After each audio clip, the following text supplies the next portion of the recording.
So this is a new microphone by Comica. It is the audio that you're listening to right now. It is the VM40, and it's the newest release of their VM series, which is known for being a wireless microphone. So this is a shotgun-style microphone by Comica. This is a wireless audio transmission system with 32-bit float, internal recording, and wireless transmission to your camera, which I think is pretty awesome. Now it comes with this receiver, and what you'll notice here is this receiver is not turned on and not connected to my camera. That is because I'm recording straight into this microphone with 32-bit float, which means that if I yell into the microphone, or if I whisper really quietly, that 32-bit float, I can recover that audio. Now, obviously, whenever I put this into my editing software, it doesn't sound good immediately. I have to edit that, right? I have to pull down the gain of that loud section and raise up the gain of the quiet section, but it does give you the flexibility to do so. Think of 32-bit float kind of like dynamic range in a camera.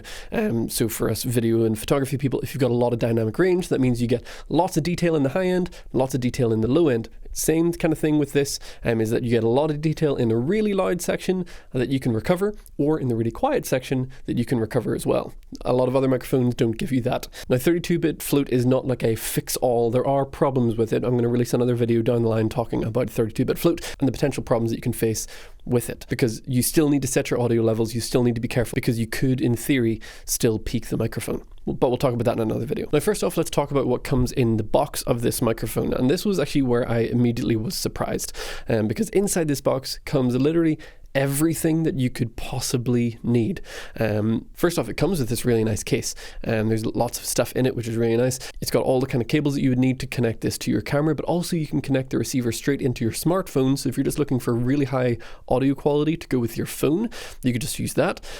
Or you can connect it to your camera, or again, record internally. It also comes with a normal windscreen that goes on the front of the mic, as well as a dead cat, which is actually quite impressive. So I know dead cat, if you're not familiar, dead cat's a bit of a weird term.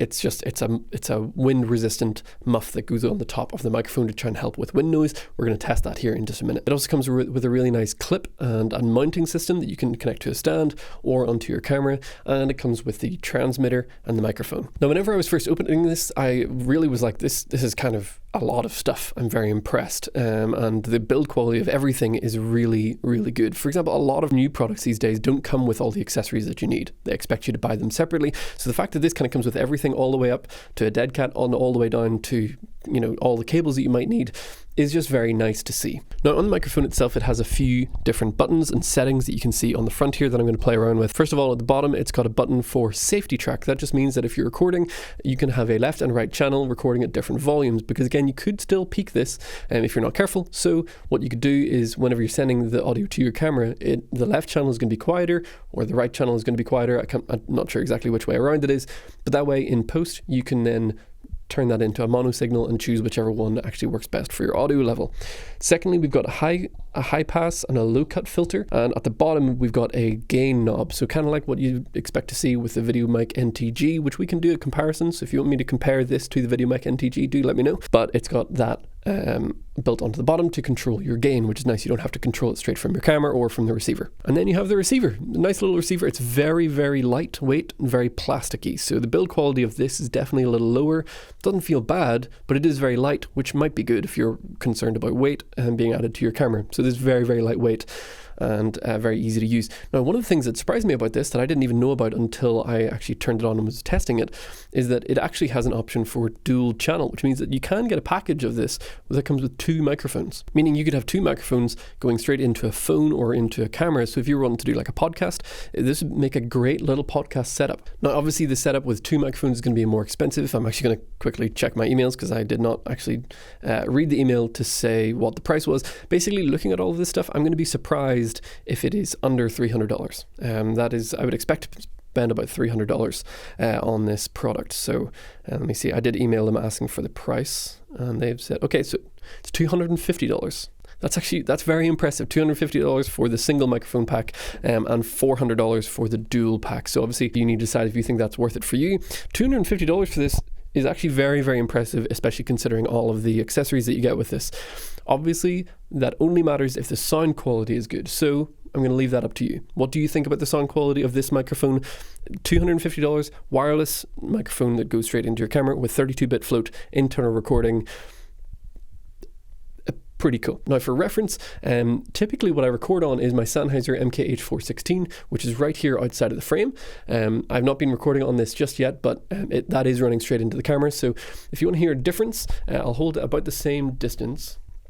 So that's about the same distance between the two microphones. Okay, so currently you're listening to the VM40. This is straight out of the microphone with no post-processing added. And now you're listening to the Sennheiser MKH416, a $1,000 XLR microphone that requires XLR inputs and phantom power. I absolutely love this microphone and I love the way it sounds on my voice. So I'm not going to replace that with this, but for vlogging, travel, or ease of use, is this sounding just as good? I want you to tell me in the comments what you think of the sound difference.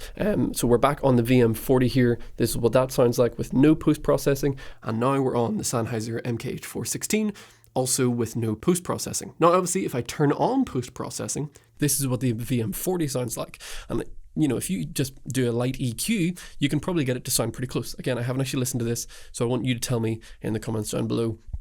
But while I'm editing this, if this microphone sounds absolutely terrible, I probably won't post this video, so take that with a grain of salt.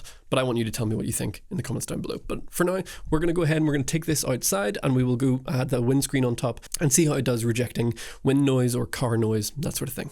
So now we're testing the microphone outside and I have the wind muff on here. This is the full dead cat version. Now, unfortunately, it's actually not very windy, but there's a lot of insects and birds and there's some trucks driving around, so this would be a good test just to see how the noise cancellation is and how directional the microphone is, but also it'll give you a bit of an example as to how much the wind muff can change the sound of your voice. So high quality wind muffs are going to be designed to sort of let a decent amount of sound through, but not any of the sort of bad sounds. It's kind of complicated, but cheaper ones can make your mouth sound really, really muffled. Big truck driving by there, so hopefully that'll be a bit of an example of how well this rejects some sound. Now, this microphone does have noise cancelling built into the microphone. I have it turned off because I don't use that ever in a microphone or in a recorder. I always do that in post, and I would highly recommend that you do the same thing, just because it's always better to add it in post because you can't remove it in post. So I hope that makes sense, because sometimes you might not want it. So if you have it on, you can't remove it, but if you don't have it on, you can add it. I hope that makes sense. Now, one other thing I want to check with this is plosives, because what I did earlier, the clip that you just watched of me inside, I did take and I reviewed, just listened to it back. I think the audio quality is really, really, really good, but there's two problems. One, I had some plosives, right, which is that big pop sound when a puff of air hits the microphone capsule.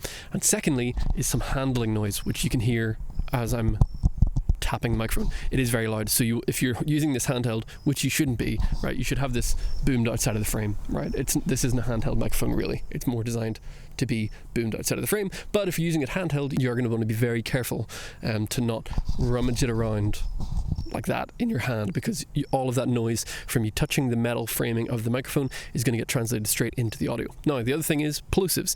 So does this wind muff thing reject plosives? So that's a good test. Earlier there were some pops when I did P's and B's. So Peter Piper picked a pack of pickled peppers. Hopefully that will not be picking up any more plosives.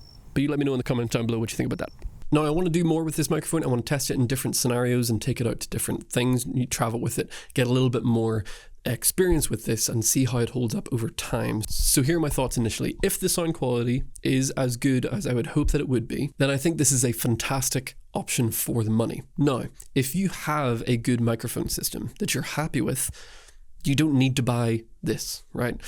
Just like, I'm not telling you that you need to buy anything. I'm not trying to tell you that you need to have the next best thing. But if you're in the market for something like this and this meets your needs, then I think this could be a really, really great option, provided that you enjoy the sound quality of the microphone. Because features wise, it has everything. It has all that you would ever need. The only question is whether you like the sound quality that is currently coming out of this microphone. And that's all down to personal preference. So I want to know what you think. Drop a comment down below. Let me know what your thoughts are on the audio quality and all the features of this microphone. If you've enjoyed this video, do hit the like button, drop a comment down below, or maybe even subscribe as we continue to build the channel. I appreciate all of you for doing so, and I hope that you have a wonderful day.